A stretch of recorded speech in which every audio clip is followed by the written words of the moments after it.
Hey freaks and friends, welcome to day 4 of the 31 Days of October. The daily content continues with the 45 years of Halloween celebration.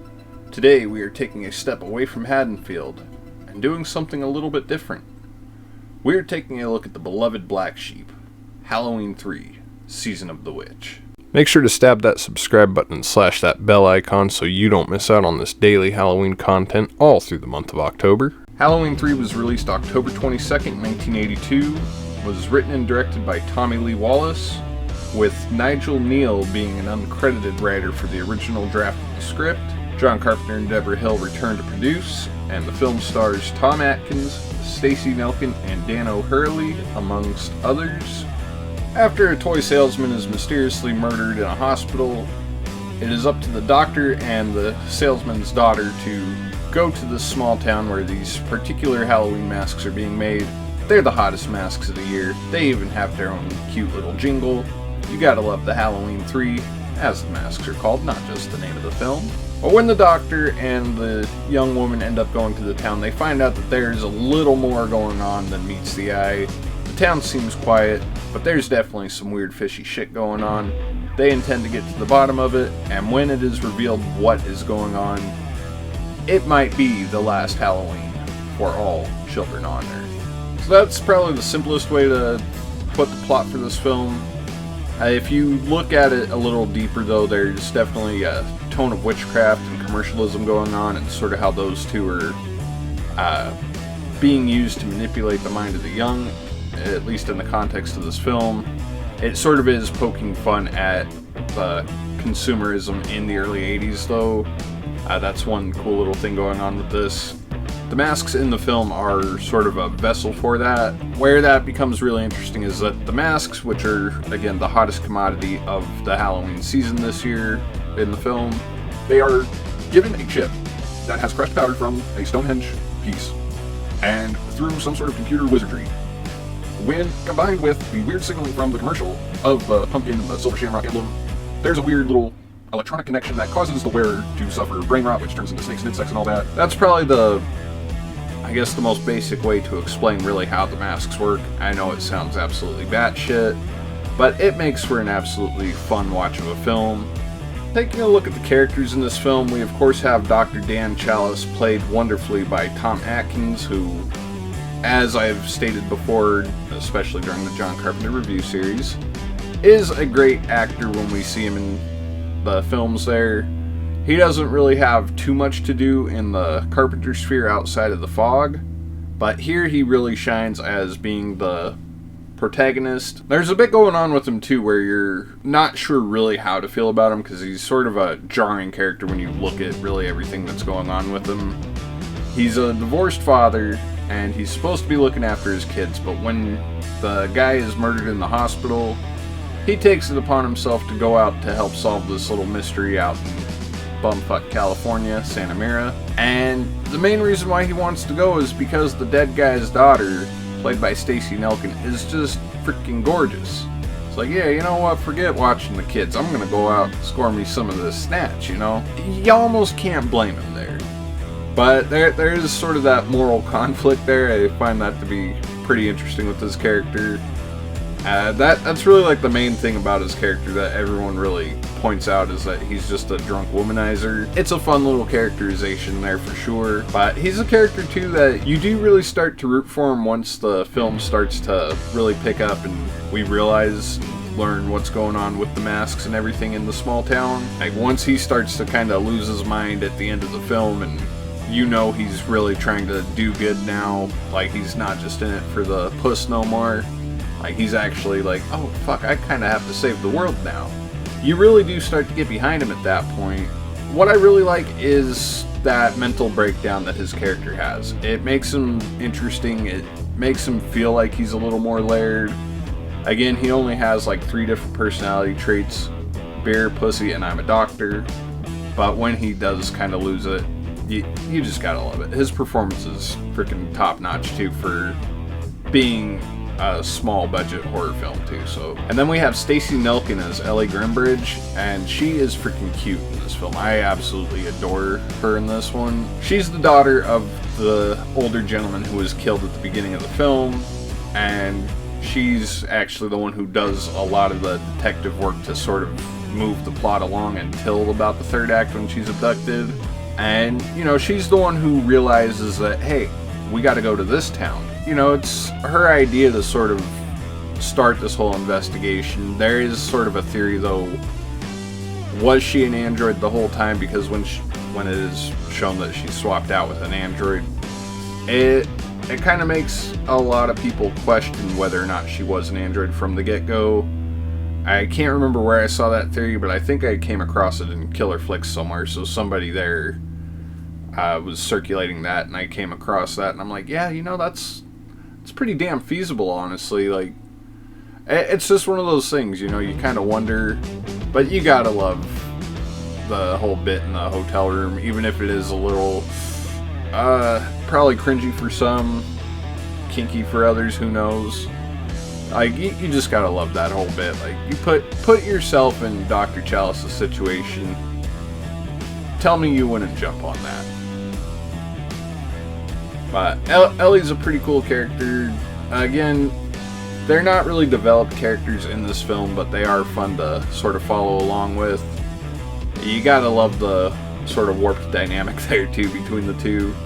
I don't know, it's probably safe to assume she's got some sort of daddy issues there. But I'm not here to judge or analyze people. I'm not a doctor. I just play one in skits sometimes. Then we have this film's villain, Connell Cochran. This guy is probably one of the most sadistic sons of bitches to ever grace horror cinema.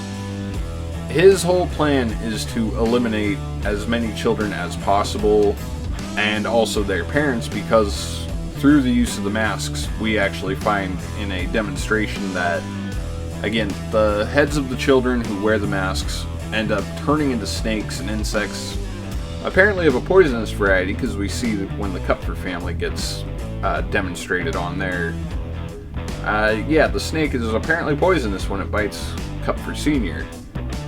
But the whole reason why Cochran is doing this is because it's sort of a throwback and an homage to the old days, the old Samhain, not the modern beggars Halloween. You know, he's sort of wanting to return to the roots where the hills will run red with blood, you know.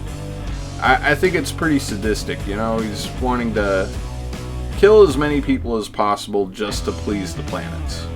It's absolutely insane. And when he's sort of bested at the end of the film, this man has the gall to just clap. You gotta love this character. And his whole monologue too, when he's talking about his motive, when he's doing his whole Bond villain thing, I don't know, you just gotta love the way he's just so thrilled with himself on what he's accomplished and how he's probably going to win. And the rest of the characters in this film are mostly pretty minor. We have Teddy, she's the sort of coroner analyst who works at the hospital there, and she's the one who's going through the car parts, and she's trying to find the human remains, and she's the one who ultimately finds out that, hey, there might have been a damn robot or something in this. And she's killed off before she can share that information with Dr. Chalice. She doesn't really do a whole lot outside of just sort of show that he is a womanizer, because she's apparently been dicked by him. And, you know, to sort of help us, the audience, realize that, oh, these aren't humans, these guys in the suits. Then we have the Kupfer family. They're kind of a bunch of assholes, but they're entertaining. The kid's a little shithead, so I think he got what he deserved when he put the mask on there. That sounds wrong, but, you know, he was a shithead. And he turned out to be a snakehead at the end. What can you do? His dad's kind of an obnoxious, hey, look at me, I'm the hottest shit, I'm a salesman. And I was the best salesman in the country with these masks. And the mom, she's pretty forgettable. I mean, she's just kind of there. And the guy at the gas station, too. Super minor character, but he's probably one of the most reasonable characters in a horror film ever.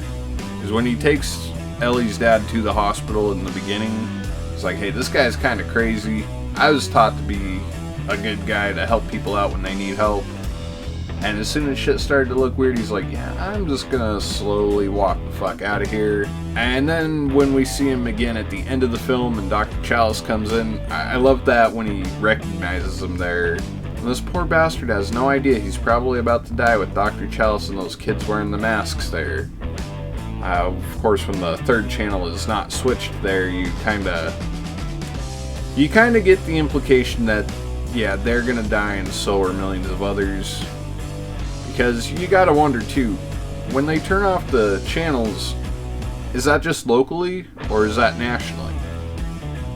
I don't know how the whole broadcasting worked back then, but it's one of those things that's kind of a question worth asking, I think. So I think maybe locally he saved a few hundred people, a few thousand maybe. But that's one of the things too. The ending of this film is one of the most bizarre in the Halloween franchise. It's probably the single darkest ending of the bunch. We have some other endings that I think might be a little bit better in here, but this one definitely is like the ultimate nihilistic ending. I am aware that they had to change the ending just a little bit. They just kind of had to tweak the sound effect when Dr. Chalice is screaming, "Stop it, stop it, stop it," doing that whole bit. Apparently they were going to end it with just screaming, a bunch of children screaming, and they're like, yeah, no, that's a little too dark, so they just kind of jumped right into the music there and just kind of cut it off right there with the "stop it." I think either ending would have been pretty good there. I like the ending we got. I like dark endings, but I feel like the original idea would have been just a little bit much, but I wouldn't have complained with that one either, I don't think. Again, I like dark endings. I don't know why. Dark endings are just fun. That sort of cynical, nihilistic ending, that's always fun. I think this one is pretty good with its sort of mood and atmosphere. It doesn't have to rely on the sort of Midwest October feel, but I think that it still provides that real feeling of fall. It does have a sense of dread throughout. Like, once the film starts and we see Mr. Grimbridge running for his life, we don't know why he's running. And when we see him knock off one android there and makes it to the hospital and gets killed off himself, another android comes in, knocks him off and ends up knocking off himself. The first 10 minutes of this film alone have so much freaking dread and tension in them that I think that it's definitely one thing that hooked me when I first watched this one. It was probably 12 years ago when I watched it, which I feel was just a little too late in life to watch this one, but I still freaking enjoyed it. Kicked myself in the ass for that one. But that's one of those things that kind of goes throughout this whole film, and once they get to the small town of Santa Mira, you feel uneasy because you know that the town's watching them. There's the whole thing of the curfew. You recognize the suited men, the androids. It's just really unsettling there. You definitely get the feeling of fall. There's something about, I think, having the Irish characters there, it really gives that sort of harvest feeling, especially when you see that they are sort of going back to the whole roots of the old Celtic Halloween and whatnot, the Samhain. I don't know, there's just something about that makes this one work in a lot of ways that the other films just don't in the series. The other ones also work just a little bit better, if that makes sense. That's something we'll talk about later on. We do have Dean Cundey still being the cinematographer on this film, so it still has that sort of visual familiarity that the previous two films had. So it definitely has a clean presentation, definitely feels like it's still connected, even if it's not to the original films. And of course the music in this film. You got John Carpenter and Alan Howarth doing the score one more time. I think that this is another one of those scores that just really stands out in the series. It definitely is, it doesn't rely on the same old cues. Like, there's still some little soundscapes that sound similar to the first two films, but they're sort of updated to be more, a lot more synthesized. Where Halloween 2 sort of had that electronic feel, this one goes full electronic in it. It just gives it like a gloomier feeling, like it just feels like it drones a bit more. I really like the score for this one. So the revisitability of this one, personally for me, I think it might be about the most revisitable of the franchise for me. I've said before where if I'm in the mood to watch a Halloween film, sometimes I will just go for this one, because it is so different that when I'm looking through the series, it's like, do I want to watch Michael chase a girl? Do I want to watch Michael chase a girl? And so on. It's That's essentially what the other films are in the series to some degree. This one is completely different. It's like, let's watch this one with the killer masks and the androids and the Stonehenge. Why not? And this one I didn't see until I was 16. I had seen all the other ones up to that point. Rob Zombie's Halloween 2 was still the newest film, so this was the last that I came across. And I kind of kicked myself in the ass there, because it's like, I avoided this one because of hearing that there's no Michael. It's the stupid one. People couldn't have been more wrong about that, in my opinion. I watched it and I'm like, this could have been one of my favorites as a kid. I could have maybe dissociated it, but I don't know. It's kind of hard to gauge how I would have felt about it if I had watched it when I was younger, but it's one that I really sort of regret not visiting sooner. But, you know, I sort of make up for it by being able to watch this one at any time of the year. I probably watch it more frequently than I watch some of the other films in the series. So at the end of the day, guys, Halloween 3 is a film that I think is a nice refresher in the series. Again, being that it is so different. It was supposed to pave a different direction for the series. It was supposed to be the start of an anthology direction for the series, which of course we never got. Still morbidly curious about that, by the way. It does offer a peek at what could have been, and I think it is a film that is definitely starting to garner the appreciation that it does deserve, so much so from the audiences. And it's one that I just can't recommend enough. So if you haven't seen Halloween 3, you should definitely check it out. If you've seen it and you enjoyed it, share the love for this film. If you know a casual horror fan who's looking for something interesting to watch, show them this one. They'll like it. Don't tell them it's a Halloween film.